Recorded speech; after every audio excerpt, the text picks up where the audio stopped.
পৰ্যায় সামৰণি পৰিব।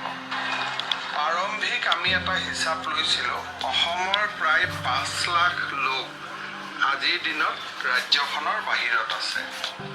তাৰে যদি 25% লোক, তেতিয়াহ'লে সেইটো সংখ্যাও প্ৰায় 1,25,000-1.5 লাখৰ ওচৰা-ওচৰি হ'ব। দেউতা, মোক বিহুৰ বাবে নতুন কাপোৰ লাগিব। এতিয়া মোক আমনি কৰি নাথাকিবা, মই বাতৰি চাই আছোঁ।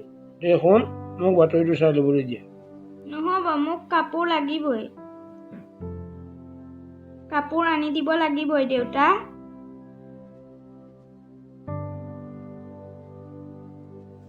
বাখৰ, তুমি দেউতাক কিয় আমনি কৰি আছা? যোৱা, ভিতৰলৈ যোৱা, দেউতাক আমনি কৰি নাথাকিবা, পঢ়াগৈ। উফ, মই আৰু এতিয়া নপঢ়োঁ, মোক নতুন কাপোৰ লাগিবই। কাপোৰ এযোৰ আনি দিয়া। বিহু বুলি এতিয়ালৈকে একো এটা বজাৰ কৰা নাই।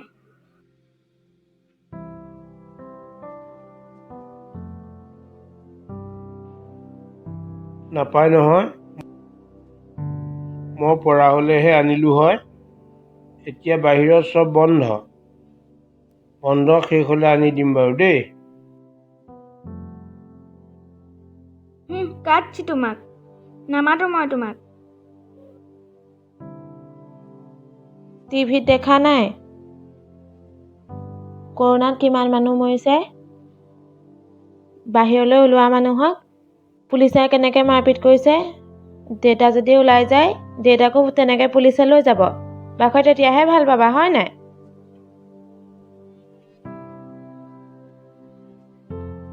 এই পুলিচবোৰক যে মোৰ একদম ভাল নালাগে পাই। ডক্তৰবোৰেও টিভিত ইমান ভয় লগা কথাবোৰ কয়, দেখিবলৈ মন নাযায়।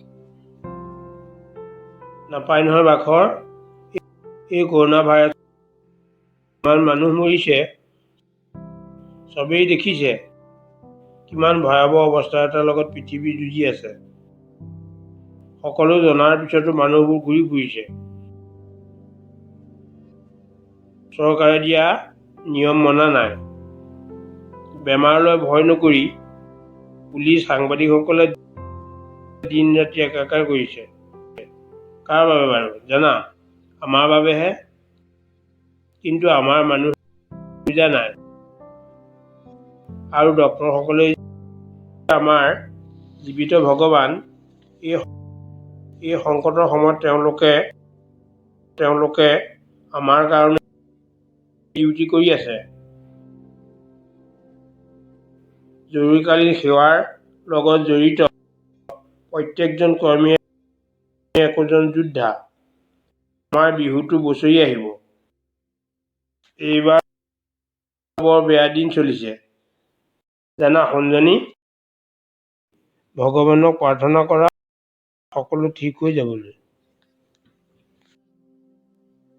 এইবাৰ প্ৰকৃতিয়ে বিহু বুলি ফূৰ্তি কৰা নাই। কুলিজনীৰ মাত ভালকৈ নুশুনিলৈ। কেনেকৈনো শুনিবা? ঘৰে ঘৰে ভিতৰত তলা, বাহিৰত চেনিটাইজাৰ, চোতাললৈ ওলাবলৈ ভয়। ইমান বিপদৰ দিনত কুলিজনীয়েনো কেনেকৈ বিহুৰ বতৰা দিয়ে? বহুত বুজে, বুজিছা? জীৱশ্ৰেষ্ঠ এই মানৱ জাতিৰ ওপৰত বহুত অত্যাচাৰ কৰিছে। তাৰেই ফল ভুগি আছো আমি। দেউতা, টিভিত যে কৈ আছে বাহিৰত 1 মিটাৰ আঁতৰত ৰ'বলৈ, বাৰে বাৰে হাত ধুবলৈ, মাস্ক পিন্ধিবলৈ, গা বেয়া কৰিলে ডাক্তৰৰ লগত কথা পাতিবলৈ। মই বুজিছোঁ দেউতা।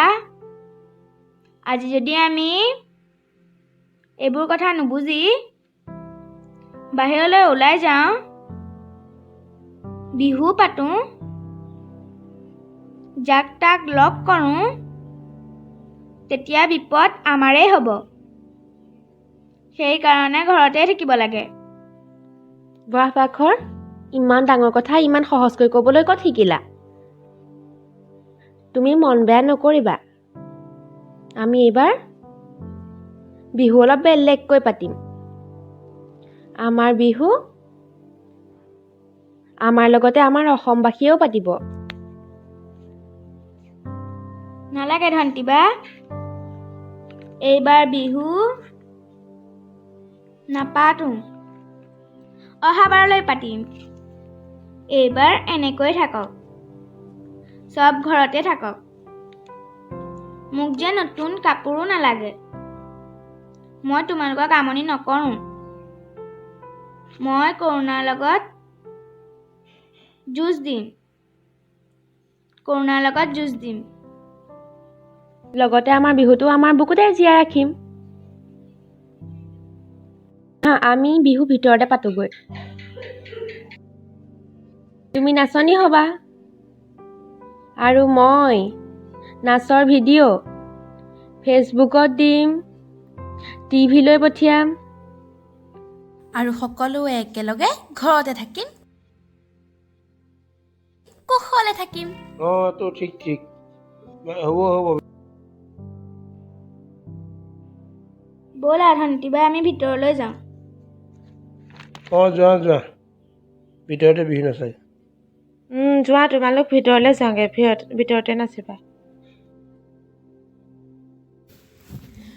বছৰটোৰ শেষত ৰঙালী বিহুটো আহিব বুলি বৰ আশাৰে ৰৈ আছিলোঁ। যোজনাকেইটাও আওৰাই আছিলোঁ। তাঁতশালখনো আজৰি কৰিলোঁ। পিছে বিহু নহ'ল, গৃহবন্দী হ'লোঁ। সেই বুলি জানো ৰঙালীৰ ৰঙেৰে নুচুব মোৰ মন। আগফাল শুৱনি কৰি কপৌতগৰ মলমলাই আছে। ভিতৰতে সোমাই আজি আকৌ আওৰাইছোঁ। বহু তাঁতৰ পাতত, চকুৱালি পাতত, ঐ গছকত ভাঙি যাওঁ যতৰ। আকৌ বোলো গৃহস্থৰ কুশলৰ অৰ্থে। গৃহস্থ কুশলে থাকক, ঘৰতে থাকক। বিহুটো আকৌ আহিবই। এইবাৰ কপৌকেইপাহ গছতে থাকক। বিহুটো গৈ বৰ বিহ হ'ব নালাগে।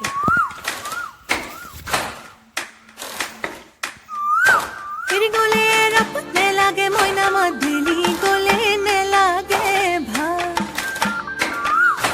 বিহুতি গ'লে কি কৈনো থাকি মই জুৰিয়া আহতৰে চা ৰৈ ৰৈ ৰৈ ৰৈ ৰতি